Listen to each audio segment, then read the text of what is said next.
राधे राधे महाराज श्री हरिवंश। महाराज श्री, मैं ग्रस्त में हूं और ग्रस्त में कई बार इंद्रिय भोग विलास से लिप्त होना पड़ता है, कभी अपनी कामना वासना के अधीन होके तो कभी संतानोत्पत्ति के लिए।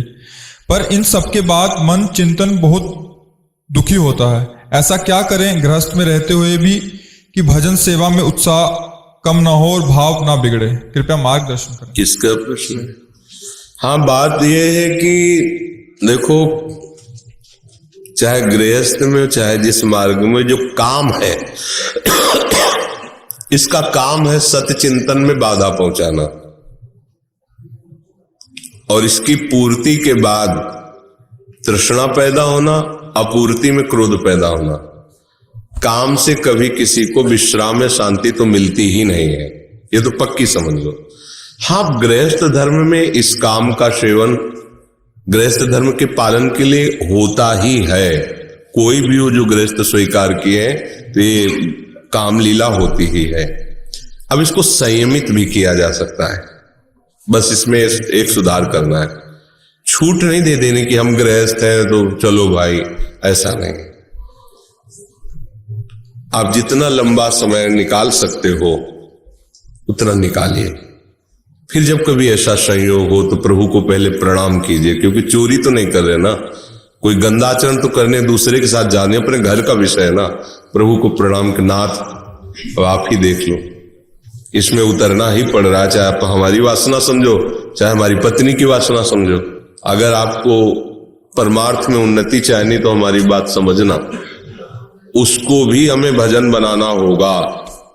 अगर उसके लिए अलग से समय तुमने दिया कि आधा घंटा काम को दिया, तो 24 घंटा पे पानी फेर सकता है, इतना बलवान है। उसमें भी प्रभु को प्रणाम करके हम स्मरण कर सकते हैं। ऐसा नहीं कि स्मरण नहीं कर सकते, राधा राधा राधा राधा। तो आप देखना, फिर वो चेष्टा आपके भजन को नहीं रोक पाएगी। और अगर आपने केवल उसको समय दे दिया काम को, फिर आपको पश्चाताप होगा, क्योंकि भक्त हो, शरणागत हो, फिर आपको परेशानी। और इसमें जाना ही पड़ेगा। दोनों पक्ष जब तक राजी नहीं होंगे तब तक लंबा समय ब्रह्मचर्य नहीं रहा जा सकता, और नहीं रहना चाहिए सिद्धांता। क्यों? आप तो मान लो सत्संग सुन रहे हो, आप थोड़ा समझ रहे हो, और उसने आपको पति माना है। अगर वो कामना के वशीभूत है, आप उसके अनुसार नहीं चलते, वो गलत मार्ग में चली गई, तो आपका धर्म गया। इसलिए ऐसा नहीं कि हमारी जो मर्जी होगी सो करेंगे। हमने पानी ग्रहण तो इसीलिए तो ना कि हम दोनों मिल के चलेंगे, तो उसको भी राजी करना चाहिए कि अधिक समय तक हम संयम में रहें। फिर कभी ऐसा उसको लंबा समय खींचे, और जब उस क्रिया में जाए तो पहले प्रभु को प्रणाम करे, गुरु को प्रणाम करे, और चेष्टा करे कि नाम ना छूटे। अगर छूट भी जाए तो नाम का बहुत अंतराय ना हो। मान लो आधा घंटा हो गया, नाम ही स्मरण नहीं आया, अगर इसमें इतनी तुम सावधानी कर लेगे तो मान लेना वो भी भजन हो जाएगा, और आपके भजन में बिल्कुल विक्षेप नहीं पड़ेगा। आप जैसे एक सिद्ध संत, ऐसे आप उस मार्ग के, और एक दिन दोनों के हृदय में वो नाम ऐसी घृणा पैदा करेगा कि आप आजीवन के लिए विश्राम को प्राप्त हो जाएंगे। अब भी तो गृहस्थ हो ना, पर एक बात जरूर ध्यान रखो, यदि आपका दूसरा साथी, तो फिर आपको संभालना पड़ेगा ना चाहते हुए भी, क्योंकि उसने ये नहीं सोचा था, वो तुम्हें केवल पति मान के स्वीकार किए थे, तो तुमको वैसे ही व्यवहार रखना पड़ेगा। उसके सामने ज्यादा भक्ति का ऐसा रोल कि नहीं, अब हमसे तुमसे मतलब नहीं। तो फिर अगर वो गलत मार्ग में गई तो आपने हाथ पकड़ा था, तो कैसे हाथ पकड़ा? फिर आप गलत मार्ग में उसको पहुंचाने के लिए पकड़ा था क्या? तो ये चीजें ध्यान रखना चाहिए, और उस समय भगवत स्मरण करते रहना चाहिए, तो कोई भी बाधा परास्त नहीं कर पाएगी। गृहस्थ कोई निंदनीय मार्ग नहीं है। हम लोग गृहस्थी में ही पैदा हुए हैं, चाहे जितना बड़ा महात्मा हो, आकाश से नहीं टपका। और गृहस्थी में पैदा हुआ तो संकल्प से नहीं पैदा हुआ, काम से पैदा हुआ। सार्थक हो गया उनका काम, जिनके यहां भगवान की भक्ति करने वाला बच्चा, देशभक्त, भगवत भक्त, परोपकारी, सार्थक हो गया गृहस्थी। पहली बात। दूसरी बात, कोई भी विरक्त का भरण पोषण गृहस्थ से ही होता है। कपड़ा, भोजन, दवाई, सब, वास। हम कह जरूर रहे कि श्री जी से चल रहा है, पर श्री जी किससे करवा रहे हैं? गृहस्थी से तो करवानी ना। तो गृहस्थ धर्म इन आश्रमों का दाता हुआ। वानप्रस्थ, ब्रह्मचर्य, सन्यास श्रेष्ठ ये हैं, समझना। श्रेष्ठ ऊपर के फ्लोर है, लेकिन गौर से देखो, अगर नींव ना हो तो ऊपर का फ्लोर क्या होगा? गृहस्थ नींव है मकान की। वानप्रस्थ, ब्रह्मचर्य, सन्यास, यह फ्लोर। नींव क्या है? गृहस्थ। हम पैदा भी गृहस्थ में हुए, हमारा भरण पोषण भी गृहस्थ से ही हो रहा है। तो गृहस्थी कोई निंदनीय मार्ग नहीं कि भैया अब हम तो गृहस्थ ठहरे, ऐसा नहीं है। गृहस्थी भगवान का मार्ग जितने भी हैं सबकी नींव है। कोई किसी भी संप्रदाय का हो, सबका भरण पोषण किसी न किसी गृहस्थ से ही हो रहा है। आप देख लीजिए, किसी भी संप्रदाय का संत हो, कहीं भी, कोई भी।